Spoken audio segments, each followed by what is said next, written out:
নারীরা কিন্তু আতঙ্কিত আছে, খুব খোলাসা করে বলি। না, নারীরা কিন্তু আতঙ্কিত আছে। আমি ক্লিয়ারলি বলি, কোন নারী আতঙ্কিত নয়, এক শ্রেণীর আতঙ্কিত, যারা জামাতের উত্থানকে মেনে নিতে পারছেন না। শোনেন, আপনারা মুশকিল হচ্ছে যে আপনারা জামাতের উত্থানটাকে মেনে নিতে পারছেন না। আপনারা যাই বলুন, কয়েকজন উপদেষ্টাও জামাত বলেছে ইসলামী এগিয়ে যাচ্ছে, এগিয়ে যাবে। সবাইকে নিয়ে যে একটা বাংলাদেশ আমরা গঠন করতে চাই, জামাত ইসলামী সেই জায়গা থেকে সেখানে সবাই থাকবে সেটা বলছেন। হ্যাঁ, সবাই নিয়ে চলবো।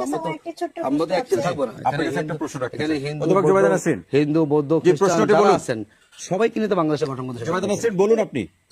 সবাইকে নিয়ে আমরা জামাতে ইসলামী একটি বাংলাদেশ করার স্বপ্ন দেখছে, খুবই আনন্দের, খুবই ভালো কথা। কিন্তু যে একেবারে পাবলিক পরিসরে জামাত ইসলামী সমাবেশ থেকে নারীকে অশ্লীল ভাষে গালিগালাজ করা হয় এবং নারী সংস্কার কমিশন কেন্দ্রিক যে ধরনের প্রোগ্রাম তারা শো করেছিল, এবং পরবর্তীতে আমরা দেখেছি বিভিন্ন সময়ে নারী চাকরি ক্ষেত্রে যে ধরনের মানে কর্তৃত্ববাদী আচরণ জামাত ইসলামের দিক থেকে এসেছে,